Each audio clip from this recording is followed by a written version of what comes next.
Abala si Jasmine sa paglalagay ng lipstick sa labi habang pinupuri siya ng mga kasamahan. Prenteng nakaupo at hinihintay ang order ng kanyang customer sa bar counter. Paldong-paldo ka, Jasmine ah! Sabi ng baklang kaibigan na si Jasper. Galing ko kasi mang sales talk. Ilan na ba naging customer mo? At wala kang pahinga ngayon? Bahagyang gumilid ang ulo ni Jasmine at inisip kung nakailang customer siya ngayon. Halos lahat silang nagtatrabaho sa bar. Nagulat nang biglang dumagsa ang mga tao. Nasa 20 na. Bala ko na nga umuwi. Pero biglang dumami ang customer. Rinig ko mga sundalo daw yung mga yan. Tapos na sa misyon kaya nagpapahinga? Ay, teka, nasa na pala yung boylet mo na nakaraan? Kuryosong tanong sa kanya ni Jasper. Napairap naman sa kanya si Jasmine at marahang kinagat ang labi. Habang inaalala ang lalaking naging customer niya nung nakaraang araw. Wala, nilaglag ko na yun no. Piruin mo gagawin pa akong kabit. Sa ganda kong to. Hindi ko ibibigay sa kanyang virginity ko no. May galit na sabi ni Jasmine. Ay, virgin ka pa pala? Abat, sira ulo talaga tong si Jasper na to. Agad na hinampas si Jasmine sa braso ang kaibigan na siyang nagreklamo naman. Ang bigat ng kamay mo ha, pero totoo, virgin ka pa? Gusto mo ipakita ko sa'yo kipay ko? Yuck! Kadiri ka naman, Jasmine. Ewan ko sa'yo. Saad ni Jasmine, bago pumaling sa bartender at tinanong ang order niya. Tagal ng order ko ha, Ryder. Huwag ka nakikinig sa usapan ng magkaibigan, bastos yon. Di naman. Nakakatulala lang yung ganda mo. Pabirong inayos ni Jasmine ang kanyang buhok at pa-cute na tinignan si Ryder. Kilala si Jasmine bilang palangiti at pilya, may magandang hubog ng katawan, kaya hindi maikakaila na maraming nagkakagusto sa kanya. Ganito ba ang gandang tinutukoy mo? Nakangiting sabi ni Jasmine. Agad na namula si Ryder kaya tumawa ng malakas ang babae. Matapos noon, kinuha na rin ni Jasmine ang order at nag-serve na. Ilan sa mga lalaking customer ng bar nakatingin sa kanya at tinatawag siya. Binigyan niya lang ng ilang flying kiss sa mga ito at agad nang nagsigawan. Ang mga lalaking to, hayok na hayok maikama ako. Kala mo naman may maayos sa trabaho. Puro babaero naman. I-reserve ko ang virginity ko sa lalaking ihaharap ako sa altar. Sa kabilang banda naman, si Richard na walang ganang nakahilig ang ulo sa sandalan ng sofa sa loob ng bar. Wala siyang balak mag-party dahil ang gusto niya, pahinga. Pero masyadong makulit ang mga kaibigan niya. Pabirong tinapik ni Miguel ang braso, dahilan para tignan niya ito. Mag-enjoy ka naman. May isang buwan lang tayo na pahinga bago ulit bumalik sa kampo. Sabi ni Miguel, sabay abot ng alak. Tinanggap naman yun ni Richard, pero hindi rin naman ininom agad. Sabi ko sa inyo, uwi na lang muna ako sa kondo ko eh. Anong gagawin mo dun? Matutulog? Come on! Dito, mas mag-enjoy ka. Tsaka baka dito mo mahanap yung baby cakes mo. Napangiwi ang lalaki sa sinabi ng kaibigan. Si Miguel ang pinakabata sa kanilang 5 magkakaibigan, kaya may pagka-teenager ang kilos nito. Order na lang tayo ng pulutan. Muling sabi ni Miguel at saka nagtaas ng kamay. Abala naman sa pagsiserve si Jasmine, nang bigla siyang tawagin ni Jasper. Taka naman siyang napalingon, kaya mabilis tinuro ni Jasper ang table nila Richard kung saan si Miguel ang nagtatawag ng waiter. Tara, samahan mo ako para kung sakaling may tip, edi mahatian kita. Bulong ni Jasmine. Ay, bet, mabuti naman at naalala mo ko. Sandaling inayos ng babae ang kanyang buhok at kinindatan si Jasper. Nang makarating sila sa table, nakapikit na ulit ang lalaki. Si Jasmine ang kumuha ng order ni Miguel. Si Jasper naman ang kumuha ng order ng iba pang kaibigan ng lalaki. Good evening, sir. What's your order po? Tanong ni Jasmine gamit ang normal na boses. Kahit na normal ang boses ni Jasmine, para kay Richard, isa yung malambing na version ng boses ng babae.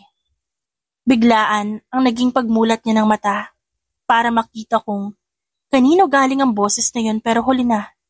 Nakatalikod na si Jasmine at handa nang pumunta sa bar counter. Sino yung babaeng yun? Kuryosong tanong ni Richard kay Miguel. Alin? Saad ng kaibigan. Ang kumuha na order mo. Takang tumingin si Miguel sa kaibigan bago nagangat ng tingin kay Jasper na kumukuha pa rin ng order. Hey, kinayas ko anong pangalan ng kasama mo kanina. Pagtawag ni Miguel kay Jasper. Si Jasmine po. Siya yung kumuha ng order niyo. Thank you. Hinintay ni Miguel na makaalis si Jasper bago nakangising bumaling kay Richard. Pabiro pa nitong binangga ang braso ng kaibigan. First time ni Richard magtanong ng pangalan. Type mo? Agad kumarot ang noon ng lalaki. Paano ko magiging type? Hindi ko nga nakita mukha. Nagandala ako sa boses niya. Huwag ka kasing patulog-tulog dyan. Siya ang magsiserve ng order ko kaya hintayin mo. Talagang interesado si Richard na makita ang mukha ni Jasmine. Dahilan para mawala ang kanyang antok. Sa paghihintay ng lalaki, napalitan naman ng kakaibang tugtog ang buong bar kaya nagtilian ang mga babae. Shit! Ang hot ng tugtog! Rinig ni Richard na sabi ni Aldrin, ang isa pa niyang kaibigan. Samantala, sa bar counter kung saan naghihintay sina Jasmine at Jasper, nagawa pa nila magkwentuhan habang hinihintay ang order. Hoy Jasmine, tinanong sa akin ng gwapo na macho ang pangalan mo. Feel ko type ka nun. Balita ni Jasper. Sus, ganyan naman ang mga lalaki. Magtatanong ng pangalan tas bibigyan ka ng motibo, pero sa huli malalaman mo may asawa. Huh? Traumatized ka na ba sa mga lalaki dito sa bar? Oo no. Mas gusto ko patuloy makakilala ng lalaki sa simbahan o kaya sa park. Tumawa si Jasper at tinuro pa si Jasmine. Banal na yan si Bessie ko. Mula sa malayo, tahimik na hinihintay ni Richard ang pagdating ng babae. Agad niyang nakita ang bading, pero hindi niya pa rin matanaw ang maayos na mukha ni Jasmine. Di rin naman nagtagal, nakita na ni Richard ang babae na papunta sa kanilang table. Maayos na nababalance si Jasmine ang 5 cocktails sa isang kamay, sa kabila naman ang nachos na na-order ni Miguel. Sir, ito na po yung drinks and snacks sa order mo. Magiliw na sabi ni Jasmine. Bahagyang napapikit ng konti si Richard nang marinig ang boses ng babae. She's beautiful. Mapula ang labi. Maganda hugis ng katawan. And the way she speaks, sarap sa tenga. Nang makaalis si Jasmine, ilang sandali lang ang hinintay ni Richard bago niya ito sundan. Tahimik na sinusundan niya ang babae at labis ang kanyang pagnanais na makausap ito. Pakiramdam niya. Hindi niya na ulit makikita ang babae. Samantala, pagod na inilapag ni Jasmine ang 2 tray sa bar counter at naupo doon. Sumunod din si Richard kaya't laking gulat ng babae nang makita ito. Sir, may kailangan po kayo? Tanong ni Jasmine at sandaling nilingon ang table nila. I want to know your name. Hindi agad nakapagsalita si Jasmine dahil sa pagiging straightforward ng lalaki. Bakas ang gulat sa kanyang mga mata. Hindi niya pa makita kung nasa na ibang tao, tila ba sila na lang ang naiwan sa lugar na yon. Ako talaga? Takang tanong ni Jasmine. Isang beses tumango si Richard bago naglahad ng kamay sa babae. My name is Richard, one of the generals of the Philippine Army. General? Pucha, taas ang posisyon nito ah. Sabi ni Jasmine sa isip. Tumikim siya at pinunasan ang kanyang kamay bago naglahad. Ako si Jasmine. Jasmine. Sounds beautiful. Joker ka pala, sir. Di ah.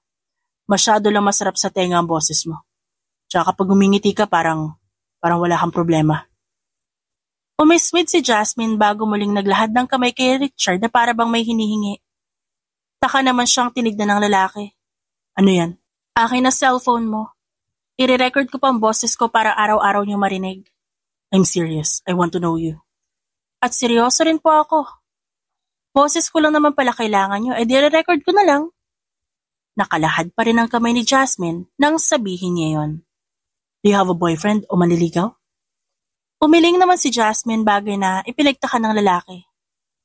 Napansin ni Jasmine ang mapagtanong nitong tingin. Kaya napabuntong hininga siya at nagsimulang magkwento. May nakausap ako. Pero nilaglag ko rin. I mean, itinigil. Ganon. Bakit naman? Nalaman ko may asawa. Ayoko maging kabit, no? Tsaka sabi ko, isi-serve ko yung virginity ko sa lalaking ihaharap ako sa altar. Paliwanag niya. Matapos magkwento, sandaling nagtaka ang babae.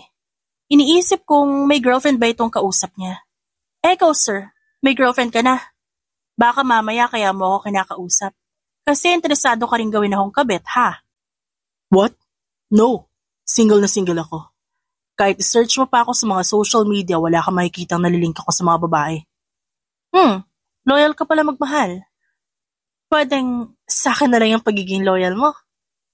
Biro naman ng babae, kaya natawa si Richard. Habang abala ang pag-uusap ng dalawa, si Miguel, tinawag na ang mga kaibigan at tinuro si Richard na nakipag-usap kay Jasmine. Tuwang-tuwa ang mga kaibigan ng lalaki. Ngayon lang nila nakita si Richard na mag-first move sa babae. Ayaw pala ni General na tinutulak siya sa mga babae.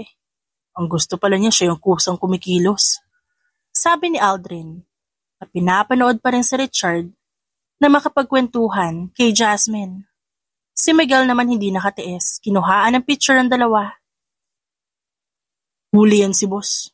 Kailangan ko silang picturean para may pang-asar ako sa kanya. Mabilis namang binatukan ni Tom si Miguel, pero wala siyang pakialam. Nagawa niya pang tumawa. Matapos ang gabing yon, akala ni Jasmine titigilan na siya ni Richard nang ibigay niya ang cellphone number niya pero hindi pa pala. Halos abuti na sila ng umaga sa pakikipag-usap sa isa't isa. Masyadong mahaba ang oras si Jasmine bago siya pumasok sa trabaho. Kaya naglaba muna siya at naglinis ng kanyang maliit na bahay. Samantala, si Richard naman hindi tinigilan ng mga kaibigan mula sa group chat. Nagawa pa nilang bisitahin ng lalaki sa mismong kondo at doon asarin ng asarin. Si General, huli ko kagabi. Panimula ni Miguel. Kala ko nga allergic sa mga babae. Nakuha mo ba number niya, Rich? Tanong ni Tom. Kahit ayaw ni Richard magsalita, napilitan siya nang batuhin siya ni Miguel ng unan. Pakipot rin na isang to eh. Oo, nakuha ko number niya at ka-text ko siya kagabi. Napuno ng asaran ng buong kondo ni Richard dahil sa kanyang mga kaibigan. Habang patuloy ang kanyang mga kaibigan sa pang-aasar, hindi niya maiwasan na hindi isipin ng babae. Texter ka na rin pala ngayon ah. Saad ni Aldrin, nakaturo pa sa mukha ni Richard. Balitaan mo na lang kami kapag umangat na level ng talking stage niyo. Simpleng sabi ni Tom. Sa kabilang banda, si Jasmine na tahimik na naglilinis ng bahay. Nakapambahay lang siya na suot, isang lumang sando at isang short habang nakatali ang kanyang buhok. May tugtog pa nakasama kaya mas lalo siyang ginaganahan na maglinis. Pero natigil lang ang tugtog nang tawagan siya ni Jasper. Ano ba yon? Naglilinis ako ah. Ito naman, nakabingwit ka lang ng isang general, ang taray na. Itatanong ko lang sana kung papasok ka ba mamaya. Oh, 2 araw pa ako bago mag-rest day. Baka mamaya makita mo ulit si General. Umismid naman si Jasmine. Hindi naniniwala sa sinabi ng kaibigan. Hindi yun pupunta, busy yun sa kondo niya. Nanlaki ang mga mata ni Jasper sa narinig, na para bang buong gabi magkasama ang dalawa. OMG ka? Don't tell me kausap mo siya kagabi. Napatango naman si Jasmine, kahit na hindi nakikita ng kaibigan niya. Oo, kausap ko siya kagabi. Agad namang tumili ito mula sa cellphone. Napapikit siya dahil sa lakas ng tili ni Jasper at mabilis niya itong sinaway. Tumigil ka nga, huwag kang mag-assume ng kung ano-ano. Pwede ka na mag-assume na kakausap mo na eh. Mariin ang ginawang pag-iling ni Jasmine. Hindi ako mag-a-assume unless he stated it. Kaya ikaw dyan ka muna, maglilinis pa ako. Pagdating ng gabi, Naroon na ulit si Richard.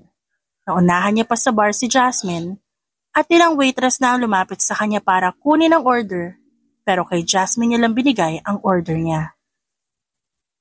Hindi ako pwedeng i-table. Saad ng babae nang mapagtanto ang gusto ni Richard. I can be your manager. Gusto ko lang ulit makakwentuhan ka. Hanggang kailan ka magiging ganito? Let's say hanggang sa pumayag ka manligaw ako. Wow, ligaw agad? May trauma na ako sa mga ganyan. Pero may pwede akong i-offer sa'yo. Sandaling umayos na upo si Richard. At seryosong tiningnan ng babae.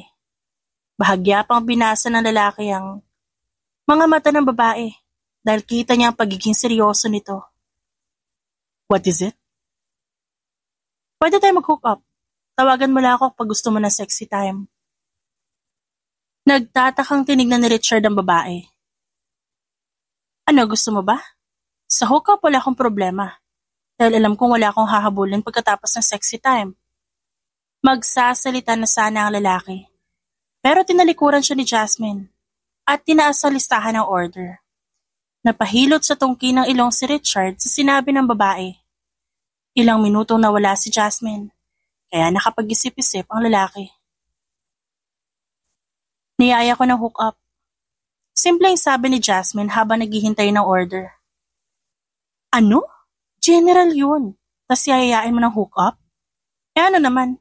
Kesa ligawan ako, hindi ko pa nga siya kilala. Napairap ang kaibigan at hinila ang buhok niya. Di mag-talking stage kayo. Alam mo minsan tanga ka. Mas pipiliin mong hook up kaysa ligawan? Jasmine, ewan ko sa'yo. Hayaan mo na. Malay mo hindi niya rin piliin ng hook up. Di ayos. Payapa ang buhay ko. Tanga ka talaga. Pinanlakihan ni Jasmine ang mata si Jasper at tinuro ito.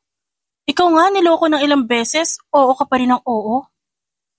Nagkibit balikat ang babae at hinintay na makumpleto ang order na nasa tray bago iniwan ang kaibigan sa bar counter.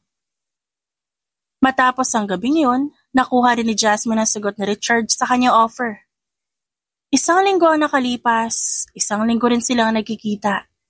Araw ng Miyerkules, nang tanghali, nang sunduin ni Richard si Jasmine sa mismong bahay nito para dalhin sa sariling kondo. Pagdating nila doon, napansin ng lalaki na pinagmamasta ng babae ang bawat sulok ng kanyang kondo. Malinis, mabango, maayos ang pagkakalagay ng bawat gamit. Ilang babae nang nadala mo dito? Tanong ni Jasmine, abala pa rin sa pagtitingin ng mga gamit. Sandaling isinara ni Richard ang pintuan ng kondo bago sagutin ang tanong ng babae. Wala pa.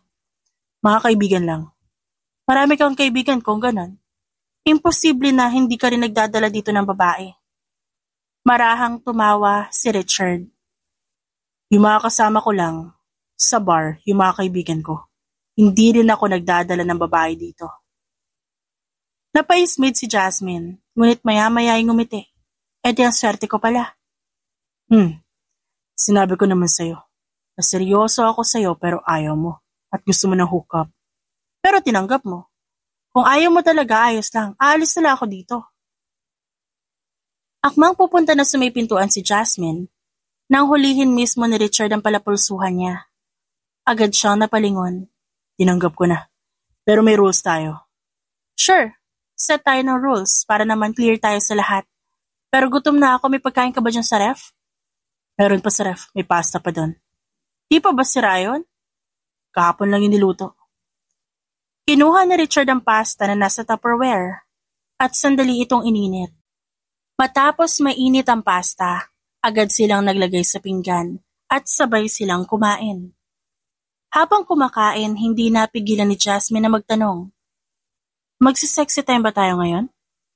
Random na tanong ni Jasmine, dahilan para masamid sa kinakain si Richard. Sakto, naka-floral panty ako. Abot-abot ang kaba na nararamdaman ni Richard tapos marinig yun. At sa paraan pa ng pagkakasabi ni Jasmine, tila ba seryoso ito. Habang tumatagal ang kwentuhan nila, naglabas ng wine ng lalaki. Pero agad niyang narinig ang pagbanat ni Jasmine. Wala bang alak dyan? For sure meron. Meron, pero we can't drink right now. Imbes na alak ang ilabas, wine ang binigay ni Richard sa babae. Mabilis namang ininom ni Jasmine yon. Napapatulalang nakatingin lang si Richard dito. Nung una, hinayaan lang niya si Jasmine. At muling nagpatuloy sa pagkain pero kalaunan, hindi na naubos ng babae ang pasta. At napaparami na ang ininom na wine. Kaya agad na nag-alala si Richard. Okay, tama na. Marami ka na nainom. No, gusto ko pa. Last 3 shot. Nakangusong sabi ni Jasmine. Muling pinagmasdan ng lalaki ang babae. At pakiramdam ni Richard, mababa ang alcohol tolerance nito. Pero gusto niya yun makumpirma kaya tinanong niya mismo ang babae. Mababa ba alcohol tolerance mo? Yes. 3 glasses, tapos ikadal mo ako hanggang sa makatulog ako. Behave lang ako. Animoy batang nakikiusap ang tono ng boses ni Jasmine. Napabuntong hininga si Richard at pinanood lang ang babae na inumin ng wine. Halos maubos na ni Jasmine ang laman ng bote kaya inagaw na ito ni Richard at mabilis na inilagay sa kusina at dinaluhan na ang babae. Marahan ang paraan ng paghawak niya sa katawan ni Jasmine habang ang babae naman kung ano-ano nang sinasabi. Maingat niyang binuhat ito punta sa kwarto at binuksan ang aircon. Kasunod nun ay ang paghalik ni Jasmine. Sinubukan niyang pigilan ng lalaki pero ayaw magpapigil nito. Ang patuloy nilang paghahalikan, nagdulot ng init sa kanilang katawan. At kinaumagahan, boses ni Miguel ang bumuo sa buong kondo habang nililibot ang kondo ng lalaki. Hoy! Teka lang, ba't parang wala si General dito? Nakalimutan niya siguro may meeting tayo. Alam mo, feel ko tulog pa yun eh. Nananaginip pa kay Miss Waitress. Nagising si Richard nang marinig ang sunod-sunod na katok sa kanyang silid. Hoy, General, ano na? May meeting tayo. Napalingon naman ang lalaki sa kanyang gilid. Kusa nakahiga si Jasmine at bahagyang nakayakap sa kanya.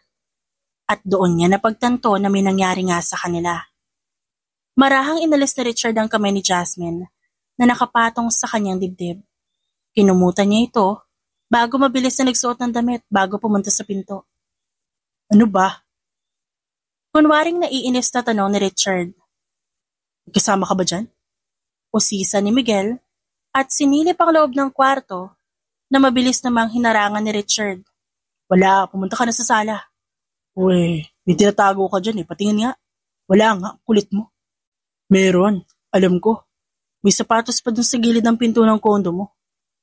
Pagtulak ni Miguel, nakita niya agad si Jasmine na mahimbing na natutulog. Mabilis niyang pinaghahampas si Richard at tinuro pa si Jasmine. Shit, nandito pala si Miss Waitress. Ba't siya nandito, General? Nakitulog. Imposible. Nakatulog sa kwarto at kama mo. May nangyari sa inyo, no? Doon ka na sa labas. Nag-sexy time na sila. Hindi na nagsalita si Richard at sa halip, madilim lang na tinignan si Miguel. Kalaunan tumigil na rin ito sa pang-aasar. Nagpaalam na hihintay na lang si Richard sa sala. Napabuntong hininga na lang ang lalaki at isang beses na lumingon kay Jasmine bago tuluyang isinara ang pinto. Ano yung sinasabi ni Miguel, Richard? Wala yun, namamalikmata lang yan. Mabilis namang umiling si Miguel. Totoo yun, kilala mo si Miss Waitress yung kumuha ng order ko. Nandun sa kwarto ni General. Patuloy pa rin sa pang-aasar si Miguel. Kaya isang beses na tumango si Richard para matigil na ang kakulitan ni Miguel. Agad-agad naman ang pagsigaw ng lalaki, dahilan para sawayin siya ni Richard. Habang nagmi-meeting sila sa sala, naalimpungatan si Jasmine. Masakit ang ulo at tinatamad bumangon. Sandali niyang naalala ang ginawa nila kagabi. Halos mapatalon siya nang makita na hindi niya kwarto ang hinihigaan niya. Shit! Sakit ng hita ko. Pero kailangan natin makita kung saan ang posibleng hideout nila. May bisita siya? Paano ako makakauwi nito? Inis na napahawak siya sa sariling buhok.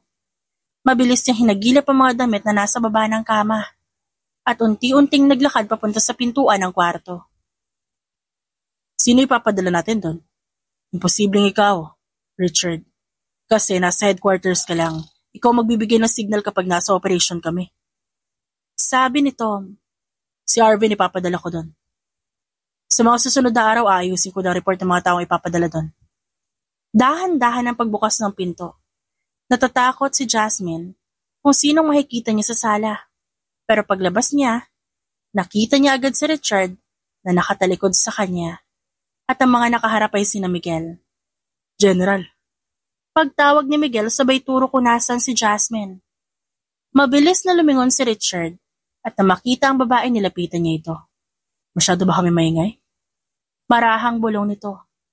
Mabilis na umiling si Jasmine at isa-isang tinignan ng mga kasamahan ng lalaki. Nagising ako kasi akala ko tanghali na. Malapit na magtanghali. Patapos na rin ang meeting namin. Magluluto ako after ng meeting. Hindi na, kailangan ko pa kasing maghanda. Papasok kasi ako sa trabaho. Dito ka na kumain. Gusto rin kita ipakilala sa mga kaibigan ko para kapag di mo ako matawagan, sila ang pwede mong kontakin.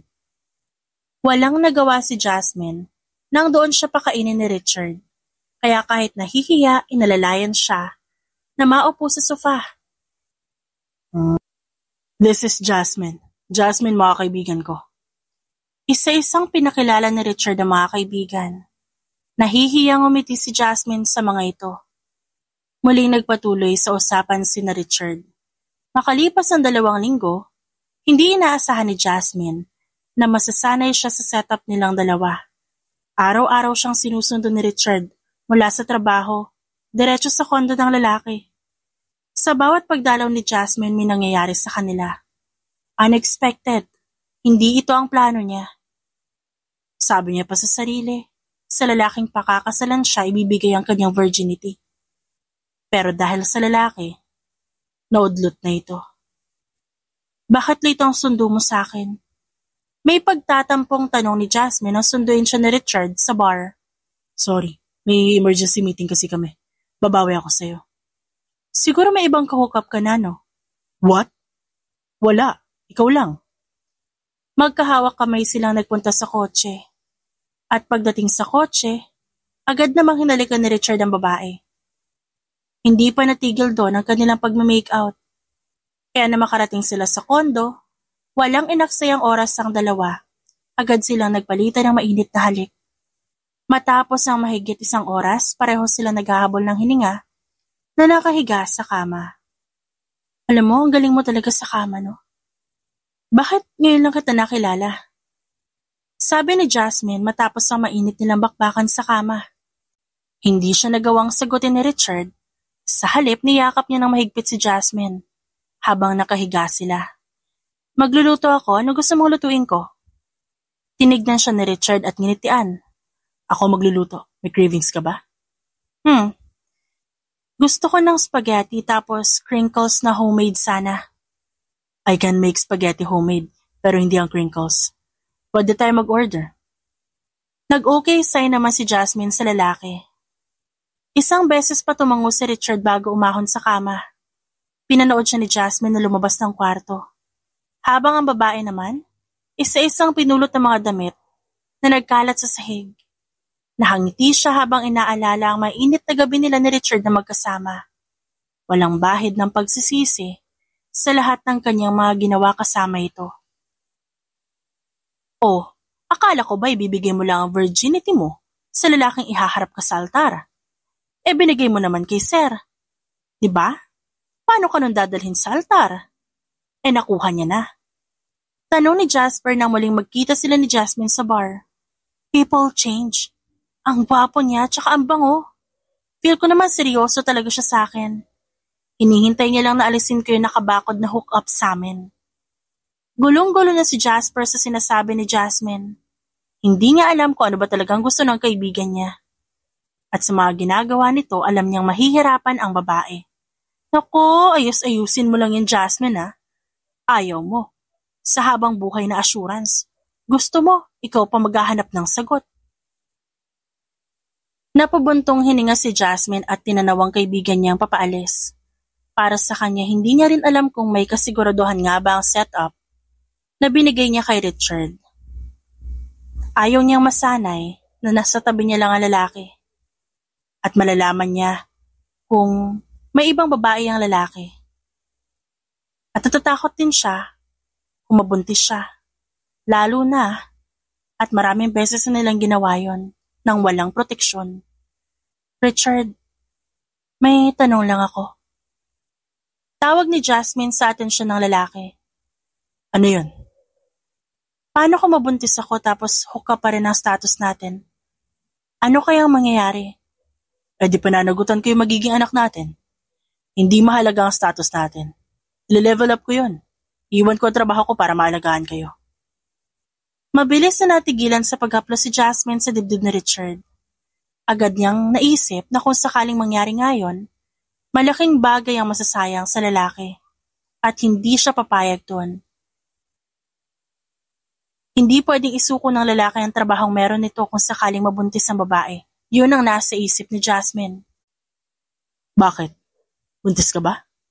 Biglang tanong ni Richard at sandali pang lumayo ng konti kay Jasmine para makita ang mukha ng babae. Maingay, napabuntong hininga si Jasmine at nakangiting umiling. Hindi. Magkaka-period nga ako this month. Pero ngayon wala pa. Wala pa, baka next week pa. Promise me. Kapag nalaman mong buntis ka, sasabihin mo sa akin. Nag-aalinlangan pa si Jasmine dahil alam niyang malaki ang chance na mabuntis nga siya lalo pat wala silang ginagamit na proteksyon. Nag-iwas ng tingin ng babae. Dahilan para marinig ang maingay na pagbuntong hininga ni Richard. I don't like it when you can't answer me right away. Pakiramdam ko sa bawat sagot mo. May nakatago dong sikreto. Malungkot na sabi ng lalaki. Tumawa ng peke si Jasmine at pilit na ibinibigay ang todong ngiti. Alam mo, wag mo na isipin yan. Mag-enjoy na lang tayo. 2 araw na lang babalik ka na ulit sa trabaho. Sinusulit nila ang mga oras na magkasama pa sila dahil nalalapit na ulit ang pag-alis ni Richard para sa isang misyon. At kahit gusto pa ng lalaki na pag-usapan ng ganong topic, si Jasmine mismo ang umiiwas kaya walang nagawa ang lalaki. Dalangin na lang ni Jasmine na sana reglahin na siya dahil hindi pa naman siya financially stable para magkaroon ng anak. Paulit-ulit yung hiling ni Jasmine pero mukhang nakatadhana na ang kanyang pagdadalang tao. Hoy, Jasmine, ilang araw ka na hindi nagtatrabaho? Sabi ni Jasper nang bisitahin niya ang kaibigan sa mismong bahay nito. Masama lang pakiramdam ko. Masama o namimiss mo lang si Sir? Ilang linggo pa lang siya nawawala, namimiss mo na agad? Hindi, masama talaga yung pakiramdam ko. Nahihilo at nagsusuka kasi ako. Ano? Teka. Napakunot si Jasper ng noo at agad kinuha ang cellphone. Tinignan niya ang kalendaryo doon at nilingon si Jasmine. Hindi ka pa nireregla ngayon? Hindi pa, pero baka magkakaroon na ako. Gaga ka. Dapat last week ka pa dadatnan? Natigilan si Jasmine at napaisip. Saktong-sakto at may kalendaryo sa bahay niya. Simula na makasama niya si Richard, hindi niya na naiisip ang date ng bawat araw at nang makita niyang 1 linggo na ang nakalipas at hindi pa rin siya nagkakaroon, doon na siya kinabahan. Hindi naman, tsaka baka delayed lang. Paano kung buntis ka nga? Sasabihin mo ba yan kay Sir? Hindi. Ano? Itatago mo yan? Ang ganda-ganda ng lahi ni Sir. Hindi mo naiintindihan. Nagkausap kami ni Richard na kung sakaling mabuntis ako. Hindi niya ipinagpatuloy ang sinasabi. Ano sabi niya? Pananagutan niya ako. Yun naman pala Pati mo sabihin sa kanya na buntis ka. Ang sabi niya, ititigil niya ang pagtatrabaho niya. At ayoko nun. Ayoko mag-resign siya dahil buntis ako. Alam mo, para ma-confirm nga natin, mag-take ka na ng pregnancy test. Teka, meron ka ba nun dito? Wala. Ako nang bibili, hintayin mo ako dito Nang makaalis si Jasper para bumili ng pregnancy test kit, hindi na mapakali ang babae. Tahimik ang buong bahay pero parang ang ingay-ingay ng utak niya. Paulit-ulit ang tanong sa isipan niya. Na paano kung totoo, paano kung buntis siya? Kumakalabog ang dibdib niya sa kaba. Pakiramdam niya ang bawat segundo'y napakabigat. Kaya na makarating si Jasper, mabilis niyang kinuha ang pregnancy test at dumiretso sa banyo. Hoy, nandito na ako sa labas ha, hihintayin kita. At kung ano magiging resulta niyan, tatanggapin natin yan. Nanginginig ang kamay ni Jasmine nang subukan niya ang pregnancy test. Sa pagpatak niya ng likidong nagmula sa kanya, siya namang pagbilis ng tibok ng kanyang puso. Ilang sandali pa ang hinintay niya para malaman ang resulta. 2 lines. Buntis ako? Ay munting bata sa sinapupunan ko? Mahinang tanong ni Jasmine at hinawakan pa ang tiyan. Jasmine, ano na? Katok ng kaibigan niyang bading sa pinto ng banyo. Pinakatitigan pa yun ng babae bago kinuha. Ilang beses pa siyang huminga ng malalim bago binuksan ang pinto. Ano na? Nasaan ang pregnancy test? Patingin ako. Malayang binigay niya ang pregnancy test at tahimik na naupo sa sofa. Habang di makapaniwala si Jasper sa naging resulta ng pregnancy test ni Jasmine. Sa kabilang banda naman, si Richard ay hindi mapakali sa trabaho. General, ayos ka lang ba? May sakit ka ba? Tanong ni Tom. Nag-iba bigla pa karamdam ko eh. Kompleto naman tulog ko. Baka naman namimiss niyo lang si Jasmine. Ganyan din po kasi ako pag namimiss ko yung asawa ko. Hindi. Pansamantalang tinapos namin yung status namin. Talaga? Pero baka nga namimiss niyo pa rin. Kasi ilang linggo na tayo nandito at matatagalan pa. Napapikit at napatingala na lang si Richard. Wala na siyang balita kay Jasmine. At ganun din ang babae pero ang tanging usapan lang nila ulit, magkikita sila sa kondo pag tumawag si Richard. Ayos lang yan. Blessing yan. Tatanggapin natin yan at aalagaan ko kayo. Magpakalalaki muna ako, kahit hindi talaga ako ang ama niyan, para sa mga anak mo. Malambing na sabi ni Jasper, habang yakap-yakap si Jasmine na umiiyak. Mangako ka sa akin ha, wala kang ibang pagsasabihan nito na kahit sino. Oo naman, ako pa ba? Magtiwala ka sa akin. At tulad nga ng sinabi ni Jasper, siya ang tumayong ama sa pamilya ni Jasmine na binubuo, habang masela ng pagbubuntis nito.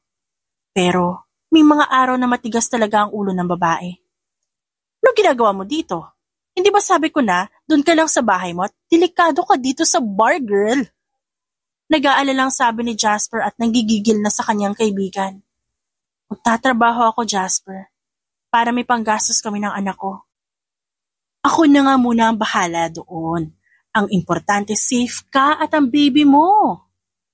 Marahan na hinawakan ni Jasper ang palapulsuhan ni Jasmine at inalis to sa maraming tao. Saan mo ko dadalhin? Magtatrabaho nga ako. Hindi, uuwi na tayo. Noong isang araw ka pa ganito, gusto mo ba talaga mapahamak ang anak mo? Kukuha lang ako ng pampacheck up. Giit ni Jasmine. Ako na nga muna ang bahala doon, girl. Pingi ka ba? Halika na. Mariing sabi ni Jasper. Samantala, habang nagtatalo ang magkaibigan, nakatitig lang si Richard sa isang picture ni Jasmine na binigay ng babae sa kanya bago siya umalis. Napapaisip siya kung kamusta na kaya ito. At sana, ayos lang ito. Sana rin, wala itong ibang lalaking makilala. At sana mahintay siya nito hanggang sa makauwi siya. Aminado siyang miss na miss niya ang babae. Paulit-ulit na hinalikan ni Richard ang picture bago tuluyang itabi at matulog. Habang lumilipas sa mga araw, mas lalong nahihirapan si Jasmine sa kanyang pagbubuntis. Hindi siya makakilos ng ayos dahil nahihirapan siya at nananakit ang kanyang katawan. Ito ang gatas. 2 binili ko para may stock ka. Saad ni Jasper nang bisitahin niya si Jasmine. Unti-unti nang umuusbong ang baby bump ng babae. Kaya hindi maiwasan ni Jasper na mapatili kapag pumupunta doon. Maraming salamat, Jasper ha. Talagang pumupunta ka pa dito. Wala yun. Basta ako kukunin mong ninang na magiging baby mo ha. Alam mo, ang naisip ko nga pagkapanganak ko, ibibigay ko muna sila sa orphanage dito lang din sa atin. Ano? Nababaliw ka na ba? Ba't may bibigay doon? Para mas makapagtrabaho ako. Tsaka bibisitahin ko naman sila. Siguraduhin mo lang yan, Jasmine. Talagang sasampaling kita kapag iniwan mo doon habang buhay ang anak mo. Napangiti si Jasmine. habang marahang hinahaplos ang kanyang maliit na tiyan. Yun agad ang una niyang naisip nang malaman niyang buntis siya. Kilala naman siya sa orphanage na tinutukoy niya dahil noon, madalas siya doon. Oras naman ng gabi, sa kampo, kung nasaan si Richard, patuloy pa ring pinagpupush up ng lalaki ang mga kasamahan. 100 push-ups now! Sigaw niya. Pwede ba ang 50 lang, General? Gabi naman na eh. No! Nakakalimutan niyo ang ganitong gawain tuwing gabi. Paano kayo masasanay sa laban kung ang hihina niyo? Walang nagawa ang mga kasamahan nilang sundalo, kundi sundin ang 100 na push-up na sinabi niya.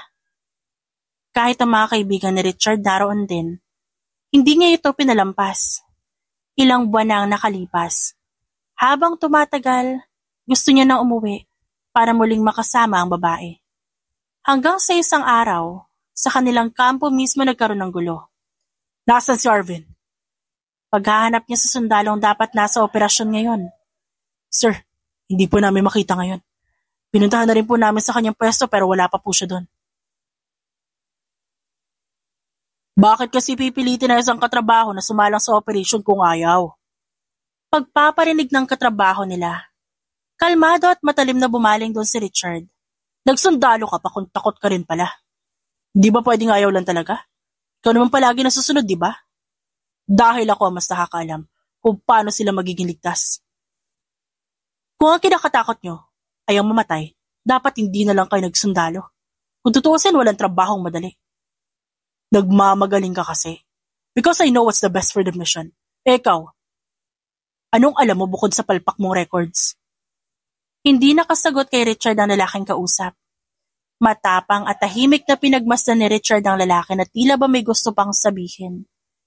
Pero dahil ramdam na ng kapwa nila sundalo ang tensyon na namumuo, pinigilan na siya agad ng mga ito. Para kay Jasmine, mabilis masyado ang panahon. Heto siya, kasalukuyang nasa ospital para sa isang check-up. Hindi na siya nagpa-check up sa nakalipas na 4 na buwan. Ngayon pa lang siya magpapa-check up ulit kung kailan 7 buwan na ang kanyang tiyan. 2 pang batang nabubuhay sa sinapupunan mo, Mrs. Saad ng OBGYN. Ano pong ibig niyo sabihin? Kambal ang anak mo. At nakakatuwa. Babae at lalaki ang genders nila. Gulat at tumingin si Jasmine kay Jasper. May munting luhang lumandas sa mukha ng babae habang pinagmamasa ng ultrasound.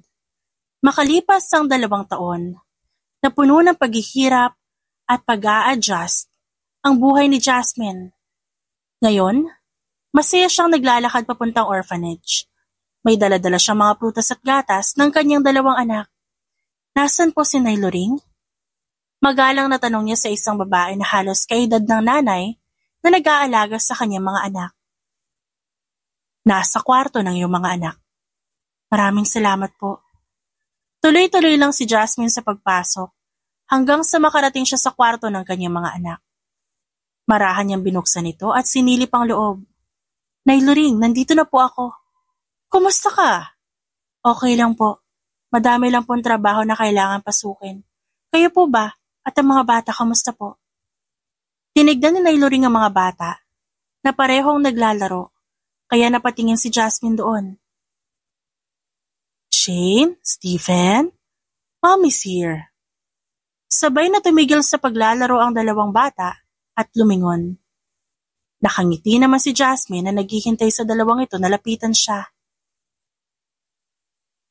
Ngumiti si Shane habang tumatakbo palapit sa kanya. Inaalalayan nito na nag-aalaga dito. Namiss ko kayo. Bulong niya habang mahigpit ang yakap sa 2. Habang nakikipagbonding si Jasmine sa kanyang mga anak, inasikaso ni Nailoring ang mga gatas na dala ng babae. Saglit niya pang pinagmasdan ng mag-iina na sabik sa presensya ng isa't isa.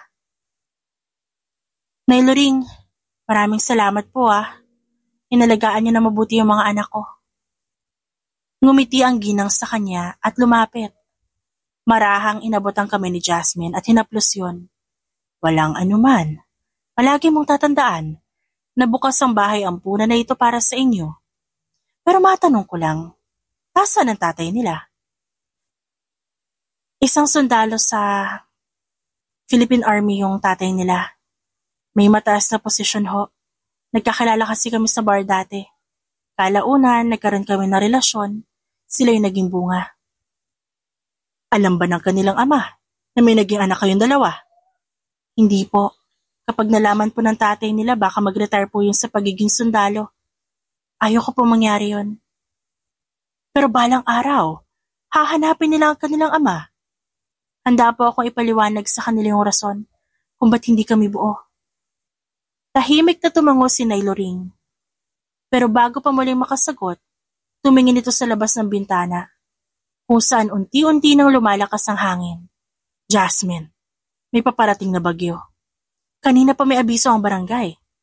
Baka naman pwedeng kapag nakaalis na ang bagyo saka umalis. Sinilip ni Jasmine ang bintana. Hindi po pwede eh. Kailangan ko po muna magtrabaho ulit ng 2 araw para makuha ang sweldo, tapos babalik din po agad ako dito. Sa kabilang banda, sina Richard na abala sa pag-aayos sa mga gamit, tulad ng life vest, gloves, radyo, at iba pang kailangan sa pagre-rescue kapag may bagyo. Pupunta na ba tayo sa kabilang barangay? Tanong ni Tom.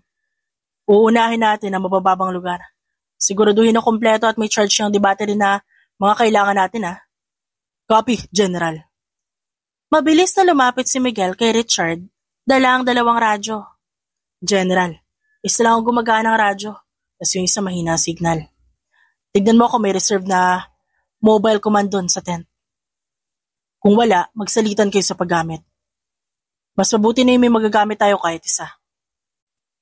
Baka sa mga barangay ng bawat lugar na madaanan natin meron. Copy, General. Sila ang mas kailangan ng mga tao sa panahon ng sakuna. Mabuti na lang, kahit hindi super typhoon ang dumarating na bagyo, nakabantay pa rin sila. Habang si Jasmine natuloy sa pagbabalik sa trabaho. Kahit malakas ang ulan, may trabaho pa rin siya sa bar. Dahil may ilang customer na pumupunta pa rin. Dapat di ka na pumasok. Dapat nagstay ka muna. Kahit isang gabi lang sa orphanage para nakasama mo yung mga anak mo. Sabi ni Jasper, na makasalubong niya si Jasmine, nakatatapos lang mag-serve. Kailangan ko magtrabaho ng 2 araw para makuha yung sahod. At paibili ulit ng pagkain at damit ng mga anak ko. May bagyo. Tsaka hindi kakayanin ni Nailoring na bantayan ng 2 mong anak ko sakaling magkabiglaan doon. Sandaling natigilan si Jasmine. Kahit na nag-aalala siya para sa mga anak, umiling siya.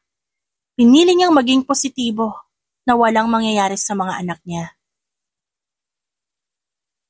Hindi siya pwedeng matakot ngayon at naniniwala siyang nasa mabuting kamay ang mga bata. Sana lang, walang masamang mangyari sa kanila. Hindi ko na sila nakikita. Napaangat muli ang tingin ni Jasmine sa kaibigan. Bahagyang umaliwalas ang kanyang mukha dahil doon at nagsalita. Sa susunod kapag nagpunta ako doon, isasama kita. Sure yan, ha? Nang dumating ang dilim, mas lalong dumami ang customer nila sa bar. Kung sa bar punong-puno ng tao para magsaya, sa orphanage naman halos magkagulo na. Pinagsama-sama na nila mga bata sa isang silid. Puno ng iyakan, sigawan at pagkataranta ang buong orphanage. Iangat niyo yung mga gamit na mahalaga at baka mabasa. Huwag hahayaang makatakas sa paningin niyo ang mga batang alaga ninyo. Paalala ni Nailoring, habang hawak-hawak ang kamay ng kambal na sina Shane at Stephen. May tubig na po sa may kusina, Nailoring. Sabi ng isang staff. Aurea, tumawag ka na sa barangay at sabihin mo iligtas ng mga bata ngayon din, bilis! Mabilis namang sumunod ang babaeng inutusan ni Nailoring. Hawak ang cellphone, mabilis itong tumawag sa barangay hall. Habang patuloy sa iyakan ng mga bata, nakahanda na sila Richard at paunti-unti na ang pagbisita sa lugar na mababa. May panibagong update galing barangay hall. May stranded sa isang lugar, mga bata't patanda sa bahay ampunan sa San Miguel. Saad ni Erwin, kasamahan nila Richard. Hindi ba, General, mababa ang lugar na yon? O sisa ni Tom? Oh, ang report na nakarating, unti-unti nang pumapasok ang tubig sa bahay ampunan. At sa lakas ng ulan ngayon, posible talagang malubog sa baha ang bahay ampunan. Sino pupunta doon, General? Sandaling inisip ni Richard ang itsura ng lugar sa San Miguel. Bago sila makarating doon, posibleng mataas na ang tubig. Tom, Miguel, Aldrin, samahan niyo ako. Tayo ang pupunta doon. Mabilis naman na sumunod ang mga kaibigan ni Richard. Nang makarating sila sa barangay hall, nakahanda na ang mga tent para sa mga taong nasa orphanage. Hindi nga nagkamali si Richard. Nang makarating sila sa bahay ampunan, medyo tumataas na ang tubig. Nailuring, nandiyan na po ang rescue. Unahin ang mga bata at ang dalawang matanda na mag-aasikaso sa mga bata sa evacuation area. Saad ni Richard. Huwag po tayo magpanik, lahat po tayo marirescue. Madadala tayo sa barangay hall. Mabilis ang kilos ni Richard. May ilang taga-barangay din na kasama sila. Sinimulan nilang kunin ang mga bata at isa-isang nilagay sa inflatable rescue boat. Basang-basa na ang sahig hanggang tuhod na ang tubig sa loob ng silid. Mas lalo pa nagkagulo nang biglang mawala ng kuryente. Nagtilian ang ilang bata at halos sabay-sabay ang sigaw ng mga volunteer at rescuer. Sa liwanag ng flashlight, patuloy ang hakot ng mga bata. Dalhin na yan sa evacuation area. Ang matitira ay susunod na lang namin doon. Kalmadong utos ni Richard sa mga kasamahan. Sakay sa naunang inflatable rescue boat si Nailoring. Buong akala niya na isakay niya na ang kambal. Hindi niya natignan kung sino talaga ang nahila niya papunta sa bangka. Ang nasa isip niya, basta may maliit na batang kumakapit sa kanya, yun na yun. Makakailan dala kaya tayo papunta evacuation area? Hinihingal na tanong ni Miguel. Mukhang makakaapat tayo. Hayaan niyo. Marami tayong dala. Ang mahalaga may lipat sila sa ligtas na lugar. Nanay Loring. Pagtawag ni Stephen sa maliit na boses, hawak ang kamay ng kapatid. Mabilis na napalingon si Richard sa bahagi kung saan siya nakarinig ng boses ng batang lalaki. Nang matutukan niya yun ng ilaw, agad niyang binuhat ang dalawang bata. Umiiyak si Shane, habang si Stephen naman nakahawak sa liig ni Richard. Ilang saglit pa, tumunog na ang radyo. Sir, may dalawang bata na nawalay sa taga-alaga nila. 2 taon yung kambal at pareho silang may bracelet. Nandun yung pangalan, Shane at Stephen daw po. Tinignan ni Richard ang 2 bata na buhat-buhat niya at nakitang may bracelet niya ito. Miguel, pakitingin niya yung bracelet nila, baka sila yung tinutukoy. Sila nga. Mama! Bulong ni Stephen. Shh, safe na kayo. Habang nagliligpit si Jasmine, aligaga siyang nilapitan ng kaibigan. Jasmine, ang bahay ampunan binaha. Nakita ko sa social media, yung sa may San Miguel. Ano? Hindi pwede nandun ang mga anak ko. Kailangan ko umuwi ngayon. Nasisiraan ka ba ng bait? Malakas ang ulan. Suspended na ang biyahe ngayon. Pero kailangan ako ng mga anak ko. May kaibigan ako doon. Sila ang tatawagan ko para alamin kung ano lagay ng mga tao na nasa bahay ampunan. Mula sa pagod na naramdaman ni Jasmine, agad nanlambot ang kanyang tuhod. Inis siyang napahawak sa kanyang ulo habang iniisip ang kanyang anak at si Nanay Loring. Hanggang sa makauwi ng bahay si Jasmine, wala siyang ibang inisip kundi ang kanyang mga anak. Kumalma lang siya nang tumawag si Jasper para sabihing na-rescue ang lahat ng tao sa bahay ampunan. Sina Shane at Stephen ay ligtas ba? Oo, okay na sila. Nasa barangay hall sila kasi yun yung evacuation area. Thank you, Lord. Thank you. Salamat din, Jasper. Super. Hindi ko makontak si Nailoring, baka lobat na yung phone niya. Nang gabing yun, payapa ang naging tulog ni Jasmine pero may takot pa rin. Kinabukasan, sinubukan niyang tignan kung may biyahe na pero wala pa rin. Hanggang sa nakalipas ng 3 araw, at pwede nang bumiyahe ang ilang pampasaherong sasakyan, umuwi agad si Jasmine. Habang sina Richard halos wala pang tulog na nagbabantay sa evacuation area ng San Miguel. Hindi mawala sa isipan niya ang 2 bata na kanyang binuhat nung gabi. Posible bang nagkataon lang na kamukha ni Jasmine ang 2 bata? Yun ang nasa isip niya. General, kape ka muna oh. Sabi ni Tom sabay abot ng kape sa lalaki na nakatingin lang sa mga tent. Salamat. General, may namumukhaan ka ba sa mga batang buhat-buhat mo kahapon? Di ba parang kamukha yun yung Ma'am Jasmine? Hindi ko rin alam. Pero malakas ang pakiramdam kong anak niya yun. Sino naman kaya ang tatay? Pero ang ganda at ang gwapo ng 2 bata. Pupuntahan ko muna ang mga bata. Baka anak mo yun, General. Tinignan lang siya ng masama ni Richard bago humigop ng kape at naglakad sa tent kung saan ang mga bata naroon. Mama! Wala pa ang mama niyo. Sisiguraduhin nating magkikita kayo. Kapag nakarating siya dito, hintayin na lang natin. Sabi ni Nay Loring gamit ang mababang tono ng boses. Bumukas ang munting pintuan ng tent. Nang makarating si Richard, sandaling tinignan ng kung sino ang nandun. General, kayo po pala, pasok po kayo. Okay lang po, kukumustahin ko lang kayo. Wala po ba kayo makakailangan? Wala naman. Maraming salamat ha. Hindi mo pinabayaan ang mga alaga ko noong nilikas niyo kami. Tinignan ni Richard ang mga bata na ngayon, nakatingin din sa kanya. Nasaan po ang nanay nila? Nagtatrabaho. Pero uuwi siguro yun ngayon. Malakas ang kutob niyang si Jasmine ang nanay ng mga bata at kailangan niyang magtanong tungkol dito. At kung tama siya at konektado ang naging sagot, marahil, totoo ang nasa isip niyang anak niya ang dalawang bata. Anak nilang dalawa ni Jasmine. Napalunok si Richard bago muling kinausap ang ginang. Saan po nagtatrabaho? Sa bar siya nagtatrabaho, waitress siya doon. Baka kilala mo ang tatay ng mga anak niya. Isa rin daw yung sundalo. Ano po bang pangalan ng kanilang ina? Jasmine. Dati na siyang bumibisita sa bayang Puna nung dalaga pa siya. That's it. Nakuha niya na ang sagot na gusto niya. Siya nga ang ama ng dalawang bata. Hindi niya inakala na may nabuo sa kanilang pagsasama. Kaya pala ito nagtanong noon. Pero ang hindi niya maintindihan kung bakit inilihim ng babae ang tungkol sa mga anak nila. At paano kung di sila ang napuntang rescuer doon? Pwede bang mapahamak ang mga bata kung sakali? Nang dumating ang tanghali, inasikaso na ni Nanay Loring ang pagkain. Habang ang babae naman, naglalakad ng papuntang barangay hall. Mga kalat ng dahon ang nasa kalsada, ilang puno ang bumagsak, at ang bilis ng hangin ang sumalubong sa kanya.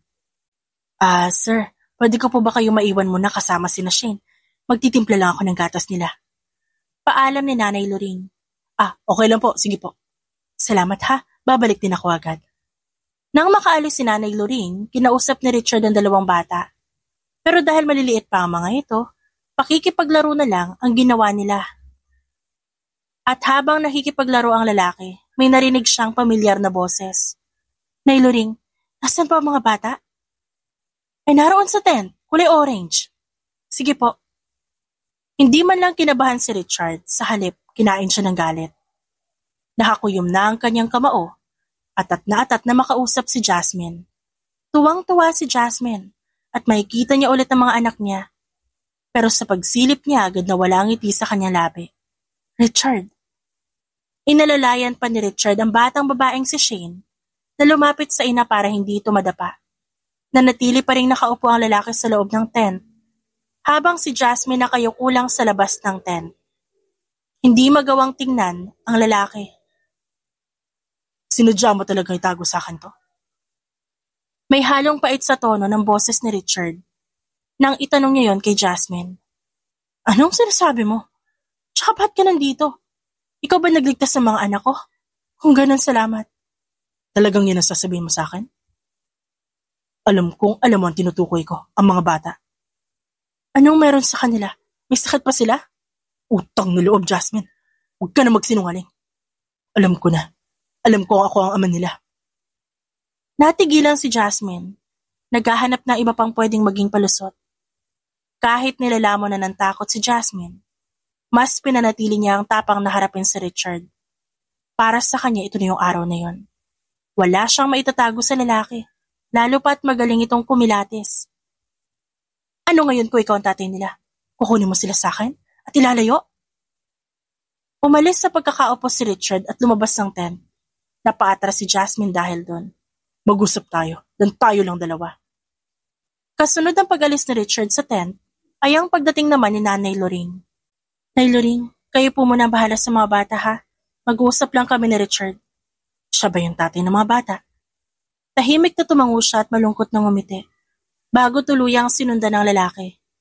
Nang makarating sila sa likod ng barangay hall, Doon lang tumigil si Richard at nilingon ng babae. Bakit di mo sinabi sa akin? Puno ng sakit ang tono ng boses ni Richard. Dahil aalis ka sa trabaho mo. Yun lang ba talagang rason mo? Ano pa ba bukod doon? Alam ko makasarili ang ginawa ko kasi nagdesisyon ako mag-isa. Para sa mga bata at naiintindihan ko yun. Naiintindihan mo rin naman siguro kung ba't ko yung ginawa. Mariin na umiling si Richard. Kahit kailan hindi ko maintindihan kung ba't mo yun ginawa. Paano kung hindi kami yung rescuer na dumating? Paano kung napahamak ang mga anak ko nang dahil sa ginawa mong paglilihim, ha? Magalit ka hanggat gusto mo, tatanggapin ko yan. Pero kung may bala kang kunin ng mga bata at iliyo sa akin, hindi ako papayag. Litong-lito si Richard sa mga sinasabi ni Jasmine. Ano bang pinagsasabi mo? Ilalayo? Oo, pwedeng-pwede mo yung gawin kasi may maganda kang kinabukasan na may bibigay sa kanila at ako. Isang hamak na waitress lang. Wow!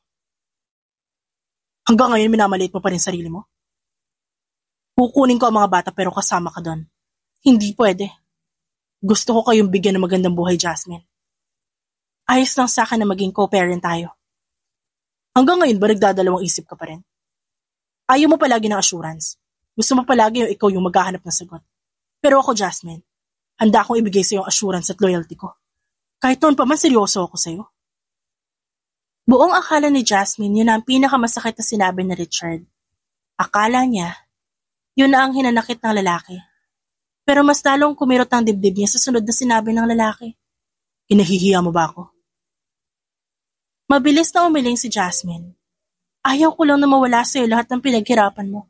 Dahil lang may anak tayo. Tinanong kita noon pero desidido kang iwan ang pagiging sundalo mo. Kapag nabuntis ako, hindi pa ba sapat na patunay na seryoso ako sa iyo? I'm sorry. Inakala ko rin hindi mo tatanggapin ang mga bata. Natahimik si Richard. Matagal siyang nakatitig sa babae na ngayon umiiyak. At kahit pilit itong tinatakpan na muka, ramdam niya ang bigat na dinadala nito. Hinaplos niya ang batok sa kanapabuntong hininga at marahang lumapit sa babae. Kahit anong galit na nararamdaman niya, hindi niya ito kayang makitang nasasaktan. Tahan na. Sa pag-alis namin dito, isasama ko kayo ng mga bata. Alam ko hindi ka papayag na tumira sa kondo ko. Pero ako muna ang masusunod sa ngayon. Hindi mo naman siguro ako kukontrahin, di ba? Umiiyak na umiling si Jasmine sa kanyang dibdib. Dahilan para mas yakapin niya ng todo ang babae. Hindi ko kukontrahin. Sorry, patawarin mo kung tinago ko sa iyo yung mga bata. Matapos ang pag-iyak ni Jasmine, bahagya siyang lumayo sa lalaki at pinunasan ng luha. Nang muli niyang tignan si Richard, may determinasyon na makikita sa kanyang mata. Ipakikilala kita sa mga bata. Kapag handa ka na, at ang mga bata, sa ngayon hayaan ko muna na makilala at masanay sila sa presensya ko. Inihatid ni Richard si Jasmine sa tent kung nasa ng mga bata. Hinayaan niya munang makasama ang mga ito. Sinalubong ni Richard naman ang kanyang mga kaibigan habang tinatanaw pa kung saan galing ang kaibigan. Si Jasmine ba yung kausap mo? Oo. Anong pinag-usapan niyo? Natanong mo ba kung may anak siya? Meron. Anak pala namin yung kamal na buhat-buhat ko ng rescue. Gago? Seryoso? Pinagtaguan ka ng anak? Ang teleserye pala yung buhay niyo? Tuwang-tuwa na sabi ni Miguel. Sira ulo ka. Pero ano? Kumusta? Anong gagawin mo? Pag-alis natin dito, isasama ko sila. Sa kondo sila titira. Habang patuloy siyang inaasar ni Miguel, si Jasmine naman, masinsinang kinausap si Nanay Loring. Nakakandong sa magkabilang binti niya ang dalawang bata habang naglalaro. Kung ganoon, magsasama na kayo sa isang bubong. Yun po ang gusto ni Richard. Tsaka hindi ko naman po siya mapipigilan na makilala yung mga anak niya. Mahal mo ba siya? Noon po, naramdaman kong gusto na siya ng puso ko. Pero ngayon sigurado na po akong mahal ko siya. Alam kong hindi madali ang lahat para sa inyo. Pero wag na wag kang magpapalamon sa galit. Intindihin mo, kapag nagagalit siya, valid naman ang rason niya para magalit sa'yo. Tumango siya sa sinabi ng matanda. Makalipas ang isang linggo, nakaalis na ang bagyo at tulad ng sinabi ni Richard, sa kondo niya tumira ang tatlo. Nangangapa pa rin si Jasmine. Hindi alam kung paano kakausapin ng lalaki. Habang si Richard, naghihintay lang na ipakilala siya ng husto sa kanyang mga anak. At nang sandaling maipakilala siya sa mga bata, tila mas nabuo ang pagkatao ng lalaki. Nagkaroon ng kulay at sigla ang 4 na sulok ng kondo ni Richard. Sa kalagitnaan ng pagluluto ni Jasmine, biglang tumunog ang pinto ng kondo. Biglang napatingin siya doon. Hindi agad siya nakatingin sa mga anak pero naglalakad na mga ito patungong pinto. Pero narinig niya ang boses ng kambal na tinawag si Richard doon at napagtanto niyang nakauwi na ang lalaki. "Hello babies, nasa na mami niyo?" Kasunod doon wala nang narinig na sagot si Jasmine. Pero mas nagulat siya nang maramdaman ang mainit na yakap ni Richard mula sa likuran niya. "I'm home." Mahinang sabi ni Richard, sabay suksok ng mukha nito sa leeg ni Jasmine. "Richard." Hindi agad kumibo ang lalaki. Mas sinigpitan pa nito ang yakap sa kanya, habang nakasiksik pa rin ang mukha sa leeg niya. Tahimik, maingat. "Namiss ko kayo ng mga bata." Dahan-dahang humarap si Jasmine. Hawak pa rin ni Richard ang bewang niya. Pinagmasdan niya ang mukha ng lalaki. Nahalata ang pagod pero payapa ito. "Namiss ka rin ng mga bata." "Jasmine, gusto ko sana magsimula ulit tayo ng bago." Mata sa mata ang kanilang titigan. Mula sa dibdib ni Jasmine, dama niya ang mabilis na pintig ng puso habang nakatingin kay Richard. Ang lalaking hindi niya inakalang mamahalin niya ng buong buo. Sa mga sumunod na araw, madalas nang abuti ng hating gabi ang pag-uwi ni Richard. Araw-araw kasi may panibago silang misyon na kailangang harapin. "Anong oras na?" Halos mapatalon si Richard sa gulat nang marinig ang boses ni Jasmine sa sala. Prente itong nakaupo sa sofa habang hinihintay siya. "Alauna ng umaga." "Sa trabaho ka ba talaga galing?" "Oo, mahal. Siguraduhin mo lang, Richard, ha? Nangako ka na sa akin ng kasal." "Are we okay?" Marahan at kinakabahang tanong ni Richard. Ang kanina pang pinipigilan ni Jasmine ay ang pagtawa na gustong kumawala sa bibig niya. "Oo naman, nag-try lang ako nung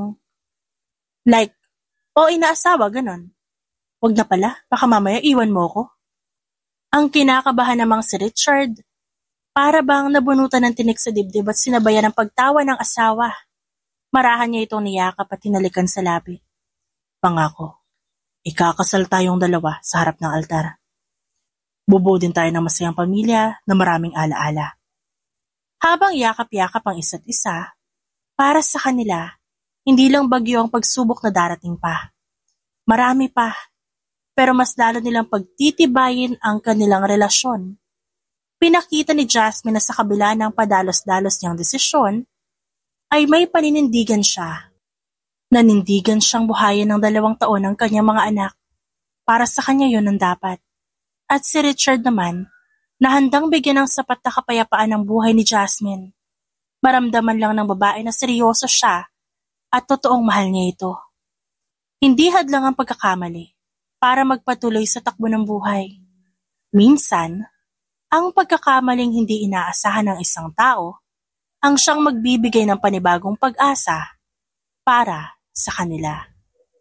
The end. It's shoutout time!